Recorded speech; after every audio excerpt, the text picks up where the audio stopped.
Olá, alunos, vamos para a nossa aula de número 151. Eu sou a professora Rosa Helena Bueno, de língua portuguesa, né? Estamos juntos aí já há um bom tempo e hoje estou aqui para discutir com vocês um pouquinho mais sobre um gênero textual bastante cobrado nos concursos e nos vestibulares, né, que é a notícia, né, a notícia enquanto gênero textual. Então a gente vai discutir de novo, né, vamos aprofundar um pouquinho mais sobre os elementos composicionais da notícia, né, e dar seguimento aí aos nossos saberes relacionados à questão dos gêneros discursivos. Agradeço imensamente a participação de vocês, parabenizo mais uma vez por estarem aí, né, mostrando o quanto vocês compreendem esse momento de pandemia bem delicado pelo qual todos nós estamos passando, né? Então provam aí que estão, né, preocupados com o intelecto de vocês, né? Então vamos pegar aí os materiais, né, caderno, lápis, borracha, bloco de anotações, enfim, e vamos começar. Vejamos aqui então quais são os objetivos para essa aula de hoje, né? Então nós retomaremos, pessoal, a manchete, o subtítulo, o lead e o corpo do texto, né? Então são 4 elementos que a gente vai fazer uma revisãozinha, né? Já trabalhamos em aulas anteriores, mas sempre é bom revisar para a gente se aperfeiçoar e, né, para que a gente possa se apropriar desses conceitos, né? Então esses são alguns dos elementos composicionais de textos do gênero notícia, né? Também vamos identificar o tema predominante em um texto, ou seja, o assunto principal ao qual ele se refere. E reconhecer o discurso direto e o discurso indireto. Ok, galera? Então, vamos lá? Então, observem que as notícias geralmente são veiculadas em diversos canais, né, diversos meios de comunicação, né? No passado, nós tínhamos o jornal como a tecnologia mais utilizada para a divulgação de notícias, né? Hoje a gente sabe que houve aí uma evolução, né, nos nossos meios de comunicação e que a cada dia, né, devido à revolução digital, né, pela qual todos nós estamos passando, em especial nesse momento pandêmico, a gente sabe que hoje em dia os meios utilizados para a disseminação de informações, né, para disseminar as notícias, nesse momento são mais aí os espaços virtuais, né, os diversos equipamentos multimediativos que nós temos, né, como os WhatsApps, né, as pessoas então vão recebendo cotidianamente notícia por meio de WhatsApp, de Facebook, Twitter, LinkedIn, enfim, são várias aí as ferramentas digitais que nos possibilitam hoje nos mantermos informados a respeito do que acontece no nosso país, no nosso município e no mundo todo, né? Então a gente tem aí toda essa evolução que aconteceu, né, nos meios de comunicação, de forma que hoje os ambientes virtuais são os que mais nos oportunizam receber as notícias. Vou convidar vocês agora para a gente ler aqui sobre uma notícia que foi selecionada para fazer parte dessa aula, tendo em vista a extrema importância de nós discutirmos esse assunto nesse momento de pandemia. Então observem aqui o título da nossa notícia. Com UTIs do SUS para a Covid-19 lotadas em 3 hospitais, Curitiba suspende cirurgias eletivas. Essa é uma notícia recente, dentro da nossa atualidade. De acordo com a Secretaria Municipal da Saúde, Márcia Russolac, medida foi tomada para evitar que paciente com coronavírus fique sem assistência. Com a alta de casos diários de Covid-19 e o aumento na lotação de UTIs do SUS, pacientes com a doença, a Prefeitura de Curitiba suspendeu, nesta terça-feira, dia 17, a realização de cirurgias eletivas nos hospitais da cidade. A suspensão é temporária, mas a Prefeitura não estipulou uma data para a retomada dos procedimentos. É possível que tenhamos um aumento de internamentos na próxima semana e a medida é de precaução para que tenhamos um pouco mais de leitos e ninguém fique sem assistência, disse a secretária municipal da Saúde de Curitiba, Márcia Russolac. Exemplos de manchete na TV. Então a gente tem aqui, geralmente, né, esse aqui foi tirado do Breaking News, que é um jornal internacional, só para vocês, né, terem uma noção de como que isso aparece, né, nos meios de comunicação televisivos, né? Muitas pessoas optam às vezes por assistir os jornais, né, em horários geralmente, né, antes do café da manhã, lá pelas 7, 7h30, que tem os jornais Bom Dia Paraná, que são veiculados pela televisão, dentre outros, né, jornais televisivos. Meio-dia também, meio-dia sempre, né, a gente tem essa possibilidade de ficar inteirado do que está acontecendo no Brasil e no mundo. Né? E à noite que a gente tem também os jornais. Então, só que fora isso, a gente tem outras possibilidades, né, de receber essas notícias, como a gente já discutiu nos diversos espaços aí de interação virtual. Então, vamos começar agora já com uma atividade, né, para a gente poder aquecer. Observem aqui o enunciado da primeira questão. Observe a frase e identifique a alternativa que apresenta a figura de linguagem adequada para esse contexto. Então, vejam que mesmo numa linguagem jornalística, né, midiática, aí dentro de um texto que nós podemos considerar uma reportagem ou uma notícia, nós temos ali a possibilidade de encontrar figuras de linguagem, que é um assunto que a gente já vem debatendo também, né, bastante em aulas anteriores. Então, observem a frase. A evolução da pandemia é vista em números. E agora, quando a gente tem essa ideia, né, a evolução da pandemia ser vista em números, a gente tem que tipo de figura de linguagem? Alternativa A, seria aqui um caso de sinestesia, pois sensibiliza a visão do leitor e o leitor para refletir sobre o assunto? Seria uma metáfora, pois há uma linguagem conotativa? Seria uma metonímia, pois há uma parte pelo todo? Ou uma comparação, pois há elementos comparativos? Então, eu vou dar um tempinho para vocês tentarem se lembrar aí das nossas figuras de linguagem e assinalar um X na resposta mais apropriada.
Então, galera, vamos verificar aí quem que conseguiu assinalar a alternativa mais coerente com o enunciado para essa questão. Observem.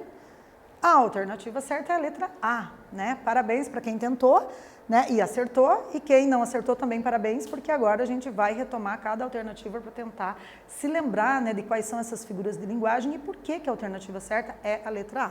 Então, observem novamente a frase, vamos observar e analisar, né? A evolução da pandemia é vista em números. O que é vista em números? Para eu enxergar alguma coisa, o que é necessário ter? A gente tem que ter o campo da visão saudável, aguçado, né? Para conseguir enxergar as coisas. Então, como que a gente pode afirmar que a evolução da pandemia é vista em números? Então, a gente tem aqui uma possibilidade de pensar em sinestesia. Lembram que a sinestesia, ela é aquele efeito de sentido, é aquela figura de linguagem que mexe com o leitor, com os 5 sentidos do leitor. Quais são os 5 sentidos que a gente se lembra, então? Vamos ver se a gente se lembra de todos. O tato, né? O tato, eu consigo sentir a textura das coisas, dos objetos, porque eu tenho essa percepção, né, na ponta dos dedos, na mão, a percepção do tato. Eu tenho a capacidade de sentir o cheiro dos alimentos e dos perfumes, né, dos odores em geral, porque eu tenho ali, né, essa parte minha aguçada do cheiro, né, do olfato. Eu tenho também a possibilidade de sentir o gosto dos alimentos, porque tenho, né, o paladar, ok, saudável, aguçado, né, bem. O que mais que eu tenho? Então já foi tato, olfato, paladar, o que falta? Opa, a visão, né, e a audição. Então eu tenho a capacidade às vezes de ouvir, né, a gente sabe que nem todas as pessoas têm, né, essa capacidade 100%, alguns têm que usar algum aparelho auditivo, alguns precisam de intérprete de Libras também, né, tem que se apropriar aí do mundo das Libras para poder se comunicar, né, mas boa parte das pessoas, a maioria tem, né, a audição aguçada. Então a audição, a visão, o tato, o olfato, esses são elementos que constituem aí a nossa capacidade de sinestésica, né, de sentir as coisas de alguma forma. Então sinestesia se refere a esses 5 sentidos que todos temos, ou quase todos, né? Pois nesse caso aqui sensibiliza a visão do leitor e também sensibiliza o leitor, né, num sentido mais holístico, assim, mais amplo, para refletir sobre o assunto, né? Nós não poderíamos ter aqui no caso a metáfora, né, pois haveria aqui uma linguagem conotativa, né? A gente já estudou bastante a questão das metáforas em aulas anteriores, né? Quando eu tenho lá uma frase, por exemplo, Neymar é fera em futebol. Então a gente está dizendo que ele talvez seja tão astucioso, né? Tem habilidades ali para jogar futebol, eu tenho o quê? Uma metáfora quando eu afirmo que ele é fera, né? Metonímia a gente também já estudou bastante, né? A parte pelo todo, a marca pelo produto, né? Então tem várias situações ali que a gente viu. E a comparação quando a gente utiliza elementos comparativos, né? É tão bela como uma flor e por aí vai, certo? Então acertou aí quem marcou um X na letra A. Vamos para a atividade 2, galera? Atividade 2. Qual é o tema central dessa notícia? Então, a notícia que nós lemos lá sobre o coronavírus e sobre os leitos de UTI e as medidas que estão sendo tomadas. Alternativa A, os efeitos do novo coronavírus no organismo. B, os cuidados para evitar a contaminação por coronavírus. C, mapear os estados com maior número de infectados. Ou D, alertar sobre a falta de leitos de UTIs nos hospitais do Paraná. Então, vocês vão pensar um pouquinho, vão tentar se lembrar da reportagem que a gente leu e assinalar aí um X em uma das alternativas.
E aí, retornando, pessoal, descobriram qual é o assunto central da notícia? Tava fácil, né, galera? Então, olhem lá.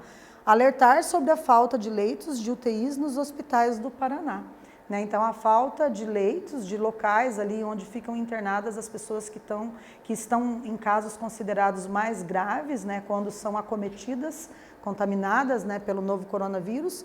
E aí essa questão da falta, né, das unidades de terapia intensiva, as UTIs nos hospitais, Então o texto tratou disso, né? Como que a gente alerta sobre a falta de leitos, né? A necessidade das pessoas se conscientizarem sobre a importância de fazerem a prevenção e cada qual fazer a sua parte nessa prevenção para evitar contaminar pessoas que possam acabar necessitando aí de uma unidade de terapia intensiva. Fica a dica então.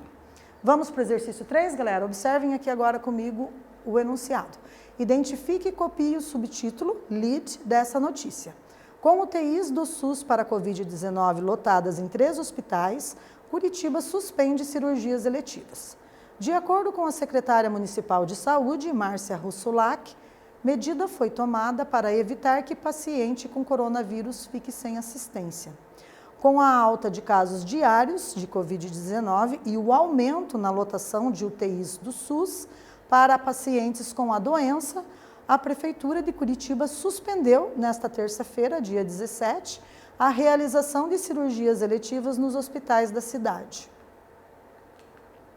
E agora, pessoal? Então, eu vou dar um tempo para vocês identificarem e copiar o subtítulo, né, que pode ser considerado, nesse caso, o lead dessa notícia. Um tempinho para vocês fazerem essa atividade.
Retornando então, galera, observem lá, né? Então, quem sublinhou ali, né, de acordo com a Secretária Municipal de Saúde, até a palavra assistência, a gente tem ali o subtítulo,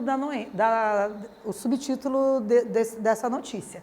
Né? Então, mesmo que vocês não tenham sublinhados, né, que eu sei que alguns alunos estão copiando, né? Então, se o aluno copiou essa parte ali, percebeu que é essa parte que vem logo abaixo a manchete, né? Logo abaixo da manchete ali, que a gente considera o subtítulo da notícia. Muito bem. Vamos para o exercício 4 agora, pessoal. Então, eu vou pedir para vocês sublinhar o discurso direto presente nesse fragmento. E aí, como é que está a memória de vocês? Vocês se lembram o que é um discurso direto, um discurso indireto? Né? Vamos testar nesse momento e a gente retorna daqui a pouquinho para verificar como ficou.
E aí, galera, retornando, vamos verificar então que fragmento aqui vocês consideraram discurso direto. Olha lá.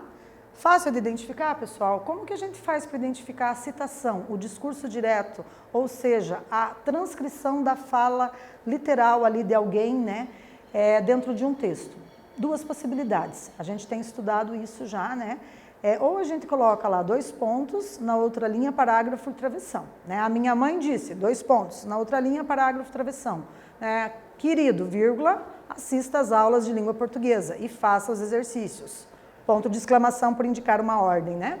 Então, quando a gente tem 2 pontos de travessão, parágrafo, a gente tem o quê? O discurso direto, é a citação, a transcrição da fala de alguém, né? Você transcreve a fala para a escrita e marca isso por meio dessa pontuação. Outra possibilidade de pontuação são as aspas que estão aqui, né, demarcando o discurso direto do nosso fragmento da notícia, ok? Então, quem conseguiu perceber que aqui as aspas faz a citação, né, e marca o discurso direto, já conseguiu captar isso. Quem não conseguiu, aprendeu agora. Parabéns por estar aí assistindo e tentando refletir com a gente sobre esses enunciados e essas questões aqui de língua portuguesa. Ok? Muito bem. Então, na nossa aula de hoje, né, a gente fez aí uma revisão das características da notícia, estudamos manchete, lead, né, vimos ali como que o subtítulo de uma notícia muitas vezes vem logo após a manchete geralmente ela é grafada em negrito, né, com letras maiores do que o restante da notícia, né? Então a gente já tem visto também em aulas anteriores, o lead traz informações principais, né? O que aconteceu, com quem aconteceu, onde aconteceu e quando aconteceram os fatos, né? Que são aí os nossos pronomes interrogativos cuja resposta tem que estar no corpo da notícia, né? E geralmente no primeiro parágrafo, quando constitui-se a lead, né? Em alguns casos até mesmo juntamente com o subtítulo, como a gente viu no caso dessa notícia. Também a gente reconheceu o tema predominante em um texto, né? Qual é o assunto principal predominante ao longo do texto e fizemos ali uma análise do discurso direto, né? Agradeço mais uma vez imensamente a participação de todos vocês, né? Envio aquele abraço virtual e, de novo, insisto para que permaneçam em suas casas sempre que possível, evitem aglomerações.